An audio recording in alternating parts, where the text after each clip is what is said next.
It was supposed to be the happiest day of their lives. The grand hall, illuminated by candlelight and adorned with delicate white roses, carried the fragrance of hope and romance.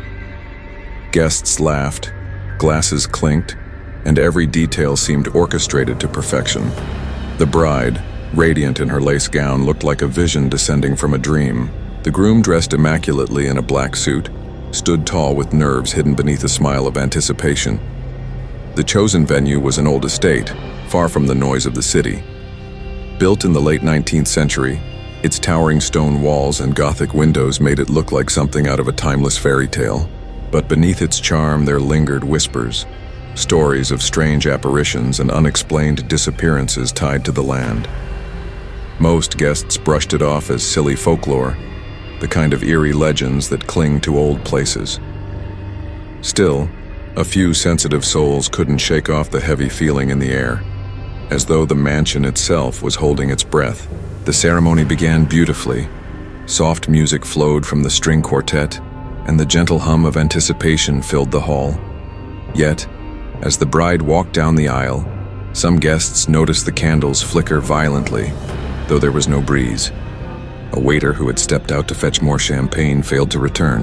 Another followed, only to vanish as well. At first, no one paid attention, too wrapped up in the enchantment of the evening. But one pair of eyes did not miss a thing: the grandmother of the bride. With her frail hands gripping a rosary, she stared toward the windows. She alone noticed the silhouettes moving unnaturally among the trees outside. Long, distorted figures blending with the night. When the vows were about to be exchanged, an unsettling sound tore through the silence. It was not thunder, nor the cry of an animal. It was something unearthly.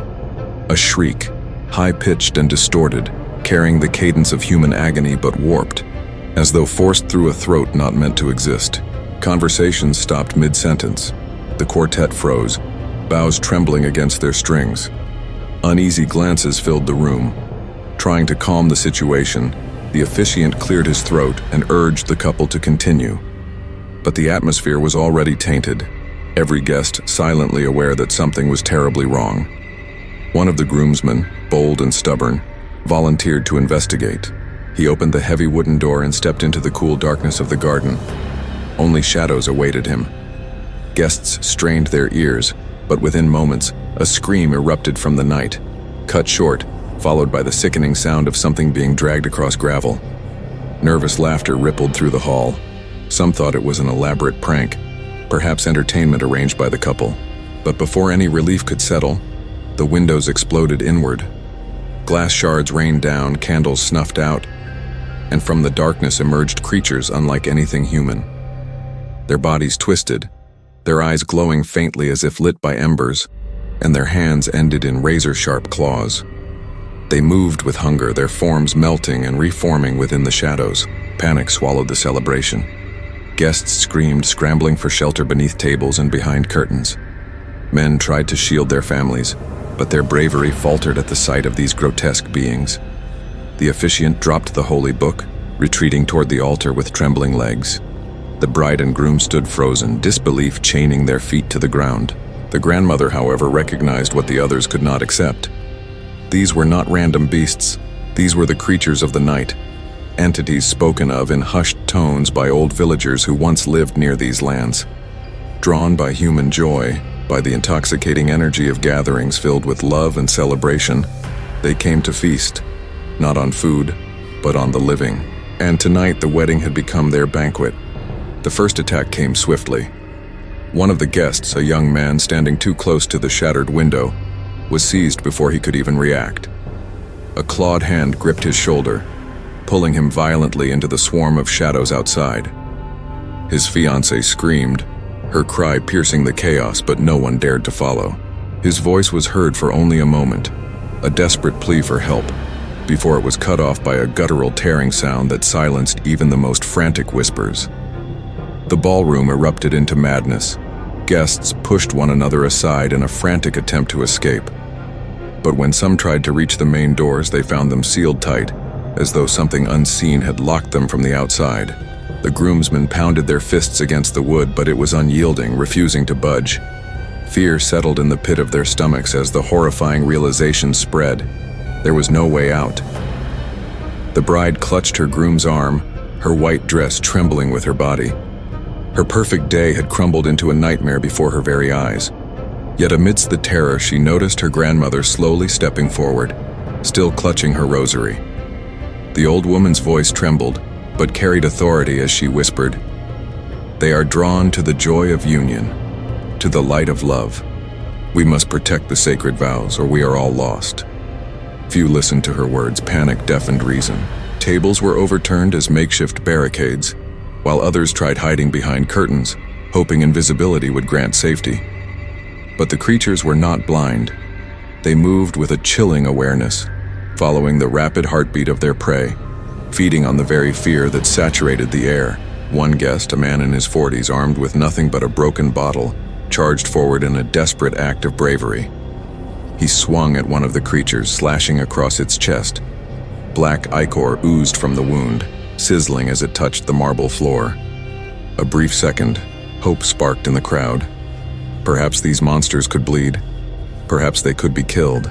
But the creature only shrieked, its body contorting unnaturally as it healed before their eyes. With a cruel swipe, it struck the man, sending him crashing against the wall with a sickening thud. His lifeless body slumped to the ground, extinguishing that fragile spark of hope. The air grew colder.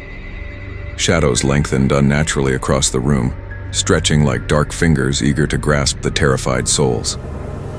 The music sheets from the quartet fluttered to the ground as though blown by an invisible storm, and the once beautiful hall now resembled a crypt.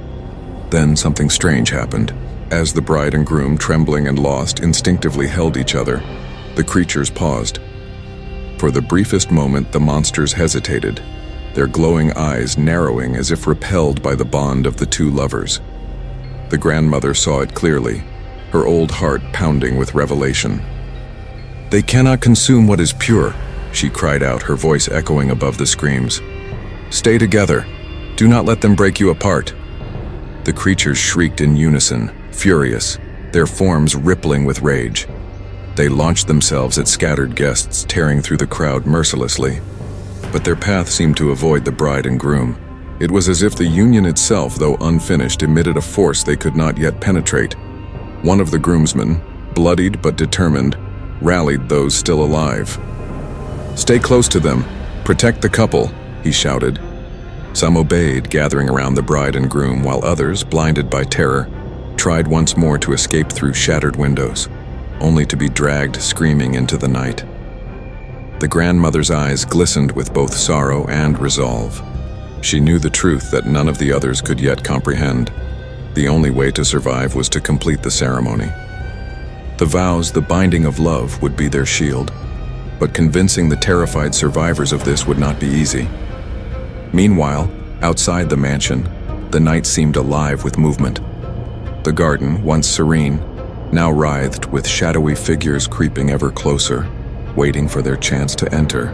The air carried whispers, distant, unnatural voices that seemed to chant in a language older than mankind. The candles inside sputtered violently, some extinguishing altogether, leaving patches of suffocating darkness within the room. The groom, his courage faltering, looked into his bride's tear-filled eyes. "I don't know if we can make it," he whispered. She gripped his hand tighter, her voice trembling yet firm. "Then we will face it together." That simple exchange seemed to ripple through the creatures, a wave of agitation spreading among them. The grandmother saw it again. The power of unity, the purity of love defying their hunger. But time was running out. One by one, guests were falling, their cries echoing like cruel hymns in the grand hall. The choice was clear. Either the vows would be spoken and sealed amidst the carnage, or the night would devour them all. The survivors clung desperately to the fragments of hope the grandmother had revealed, though terror still choked the air. Around the bride and groom, a small circle of trembling guests had formed, their eyes darting constantly to the edges of the hall where the creatures slithered and hissed, testing the invisible boundary that love seemed to cast. But their protection was fragile. Every scream from outside, every thud against the locked doors reminded them that time was running out. The shadows were tightening their grip, and the creatures grew bolder with every passing second. The officiant, pale and trembling, tried to steady his voice. We must continue. Quickly, say the words." His voice cracked as one of the monsters suddenly slammed against the invisible circle, its grotesque face contorting in rage. The guests recoiled, but the bride stood firm, her hand locked with her groom's. With a quivering breath, she spoke. "I, Elena, take you, Daniel." Her words trembled, but the moment they left her lips, the creature snarled and fell back as if burned. The grandmother whispered fervent prayers, her rosary beads rattling in her fragile hands. The groom swallowed hard, his throat dry, but he answered, "And I, Daniel, take you." His words carried weight, a light in the suffocating dark. The creatures wailed in fury, their bodies writhing as though the very sound of the vows scorched them. The guests gasped. Could it really be working? But before hope could fully bloom, one of the creatures surged forward, its arm like a blackened spear of bone and shadow, and struck at the protective circle. The force sent a man flying across the floor, his body crashing against the wall with a crack that silenced his cries. The boundary trembled. It was holding, but only barely. The grandmother's voice rang out stronger than before. "Do not stop, finish the vows." But chaos threatened to unravel everything. One of the bridesmaids, hysterical, broke from the circle, screaming that she couldn't take it anymore. She bolted toward the side door, her sobs echoing as she tried to escape. The others screamed for her to stop, but it was too late. Moment she crossed the threshold, shadows engulfed her. A sickening crunch followed, and then silence. Nothing remained. The bride sobbed, horrified, but the grandmother urged her to focus. Their hunger feeds on despair. Do not give them what they crave. Give them love instead. The groom tightened his grip on his bride's hand, pulling her closer. His voice rose above the madness. "I will not let them take this from us, not tonight, not ever." Their eyes locked, tears streaming, yet determination burning within them. Together they spoke, their voices uniting. To have and to hold, from this day forward. The hall shook. The creatures screeched, their bodies convulsing violently as though the words were shackles binding them. For the first time, true fear appeared in their glowing eyes. But the resistance grew more desperate. Several of the monsters launched themselves at the invisible barrier, clawing and raking against it, their screeches rattling the chandeliers above. Black ichor splattered the walls as their forms pressed against a force they could not yet breach. Guests screamed, clinging to one another, the sound of their terror mixing with the guttural roars of the nightmarish intruders. Suddenly, a thunderous crack shook the hall. The heavy wooden doors at the entrance trembled violently, as though something far larger than the creatures outside was trying to force its way in. The chandelier above swayed dangerously, dropping shards of crystal that shattered against the floor. The grandmother's face paled further.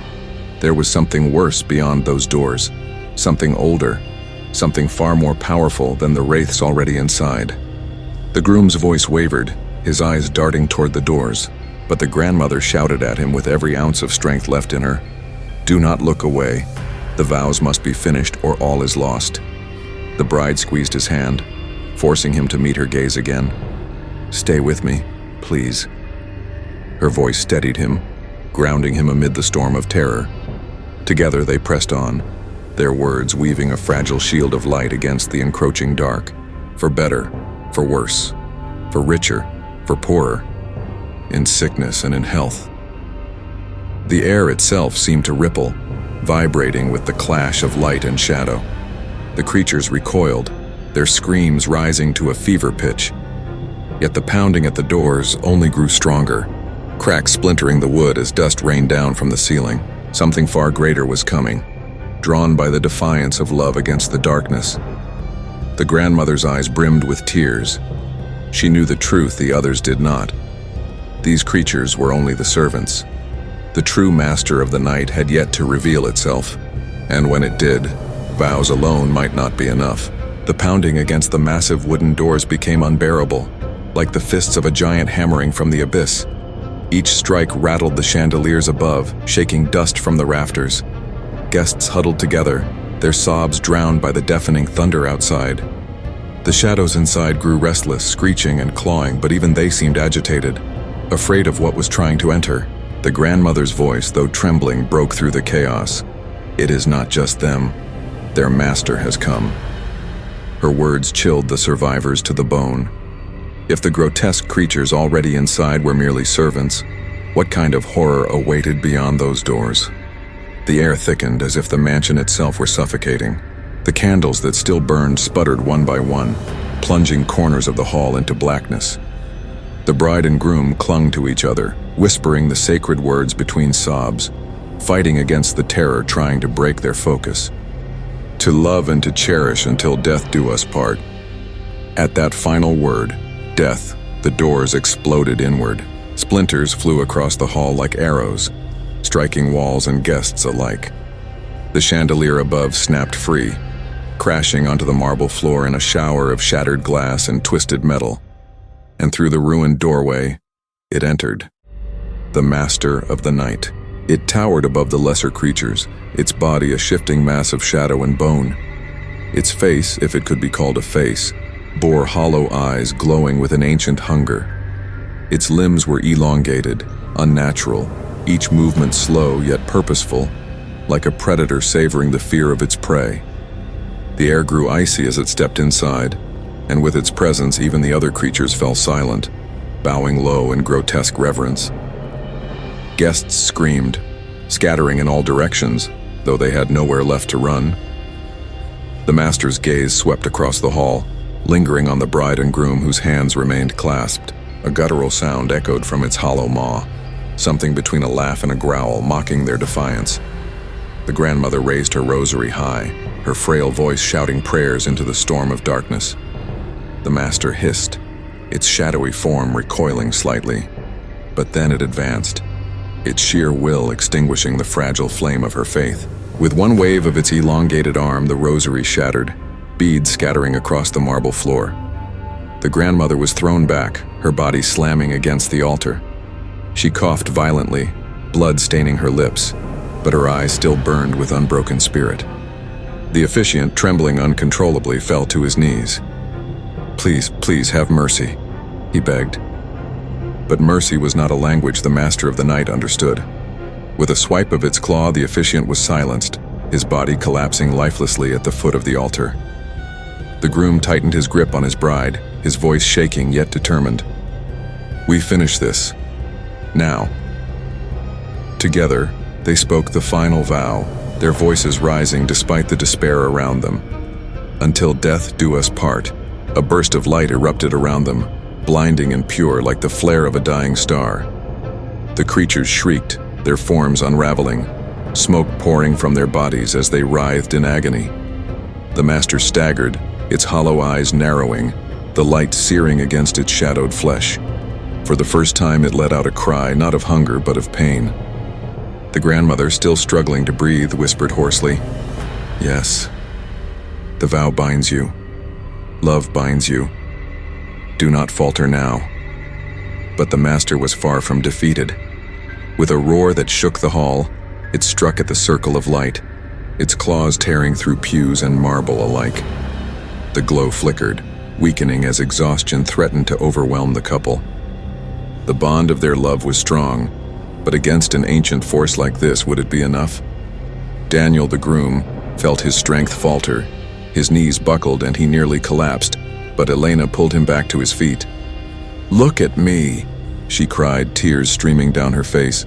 "Do not let go. They feed on our fear, so give them none." Her words rekindled his resolve. Together their voices joined again, no longer reciting vows but proclaiming a truth stronger than fear. We choose each other, always, in life, in death, in everything beyond. The light surged once more, brighter and fiercer, blasting the lesser creatures into smoke and ash. But the master resisted, roaring in fury, its massive form pushing against the brilliance. Cracks of darkness splintered through the light, as if the night itself refused to yield. The grandmother, gathering the last of her strength, dragged herself closer to the circle. Her frail hand reached out, touching the radiant glow. "Take my strength. she whispered. "Let my love join yours." Her touch magnified the light, fusing generations of love into a blazing force. The master staggered backward, its form unraveling like smoke in the wind. But even as it faltered, its hollow eyes burned with promise. This was not the end. The hall shook violently, plaster raining from the ceiling as the battle between light and darkness reached its breaking point. The hall had become a battlefield of forces unseen by mortal eyes. The glowing shield around the couple pulsed erratically, threatening to collapse under the relentless pressure of the Master of the Night. Every impact from its claws sent cracks through the light, flashes of shadow bleeding into the circle like poison seeping into pure water. Guests who had survived until now clung to hope desperately. Some prayed aloud, others wept silently, their eyes fixed on the bride and groom, as if their very lives depended on the words those two would speak. The grandmother, weakened but unyielding, remained kneeling near the circle, her whispers rising into fervent chants, each word a plea for divine strength. The master roared again, a sound so guttural and inhuman that it rattled bones and shattered glass still clinging to the broken windows. Its hollow gaze locked on the bride, sensing her as the strongest source of light. With terrifying speed, it lunged, its form splitting into tendrils of shadow that lashed toward her like whips of darkness. Daniel threw himself in front of Elena, his arms spreading wide as if to shield her from the inevitable strike. The tendrils wrapped around him, lifting him from the ground. He gasped, his body convulsing as the master drained his strength. Elena screamed his name, clawing at the shadowy bindings that burned her hands upon touch. The grandmother shouted, her frail voice echoing like a commandment. "Speak the vow again, bind it with your love." Through the agony, Daniel forced out words, his voice shaking but defiant. "I am yours. Forever." Elena pressed her hand against his chest, sobbing but answering through the fire of her grief. "And I am yours. Nothing will take you from me." Their voices collided in unison, and the circle of light erupted like a star reborn. The tendrils disintegrated, dropping Daniel to the ground. The master staggered backward, shrieking as its body writhed, great chunks of shadow peeling away like ash in a storm. But the reprieve was brief. The master's form began to swell, growing taller, darker, as if feeding on the night itself. It was not retreating. It was transforming. Its voice thundered, a sound that resonated inside the skulls of every survivor. "Love will not save you. Love will feed me." The walls of the hall cracked, portraits falling and shattering, dust choking the air. The ground beneath their feet shook as though the mansion itself was rebelling against the monster's presence. The guests screamed, some collapsing in despair. But Elena rose to her feet, blood on her hands, determination in her eyes. "You do not understand," she said, her voice steady, almost serene despite the chaos. "Love is not weakness. It is the only power you can never corrupt." Her words rang through the hall, resonating like a bell. The master shrieked, its form trembling, destabilizing with every syllable. It struck again, its massive arm swinging toward her. But Daniel caught it mid-swing, his body glowing faintly, strength returning to him as though Elena's words had filled him with something beyond mortal endurance. With a cry of defiance, he pushed the shadowed limb back.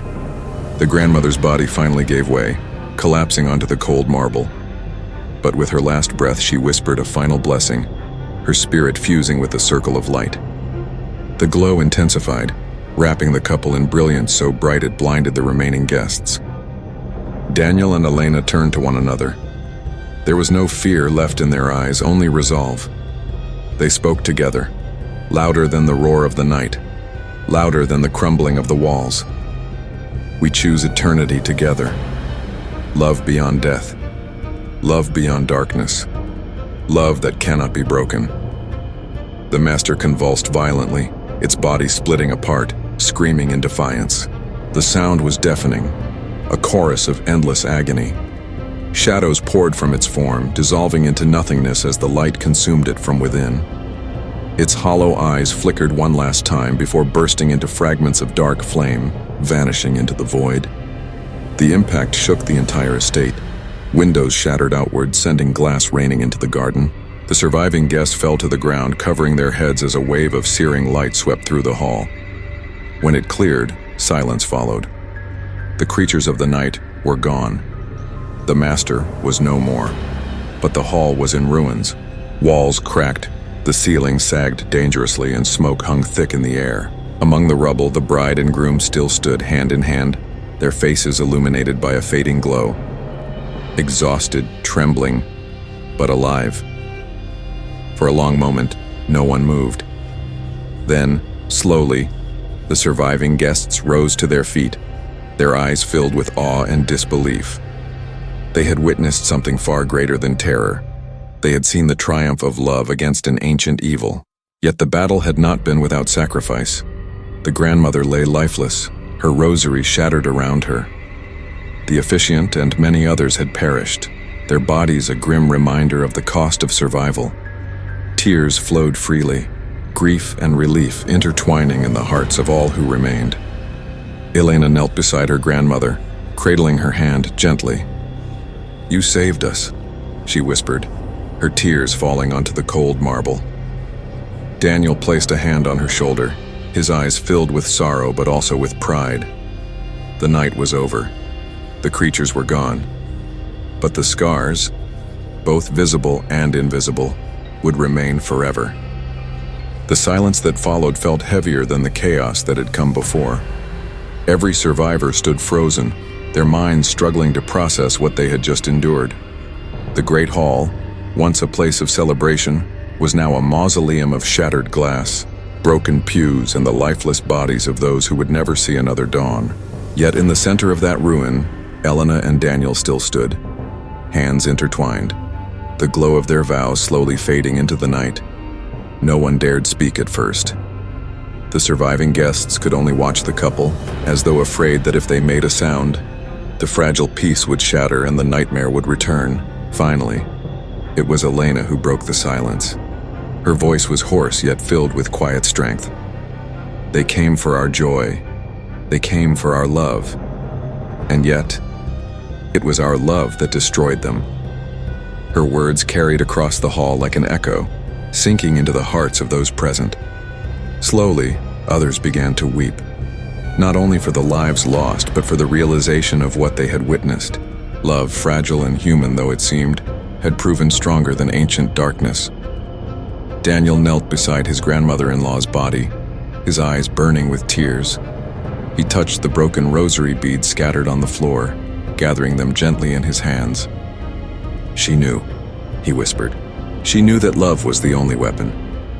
Elena knelt beside him, resting her head on his shoulder.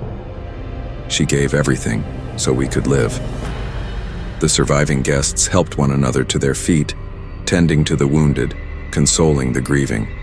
Though their faces were marked with horror, there was also awe, as if they had glimpsed something divine hidden within the nightmare. Outside, the first light of dawn began to pierce the sky, its golden rays breaking through the shattered windows. The estate, battered and broken, now seemed less threatening, as though the shadows themselves had finally retreated with the night. Birds began to sing hesitantly, unaware of the horrors that had unfolded only hours before. The couple, still holding hands, walked toward the doorway where the master of the night had entered. They stared at the wreckage, the splinters of the massive doors scattered like bones across the marble floor. Daniel turned to Elena, his voice low but firm. "We survived. But this is not the end. Evil will always seek to break what it cannot understand. And love must always rise to face it." Elena nodded, her eyes glistening with both sorrow and determination. "Then we will rise, together, always." Their words carried more weight than vows spoken at any altar. They had forged a bond not only in celebration but in blood, in sacrifice, in defiance of the night itself. Their love was no longer merely personal.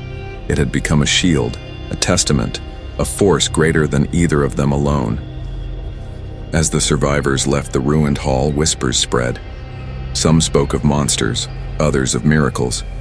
But one truth united them all. They had witnessed the power of something eternal. Fear had sought to consume them, but love had prevailed. And so the wedding that had been interrupted by creatures of the night became a legend. A story of horror, yes, but also of hope. A tale whispered to future generations, reminding them that even in the darkest of nights, the faintest light can drive away the shadows.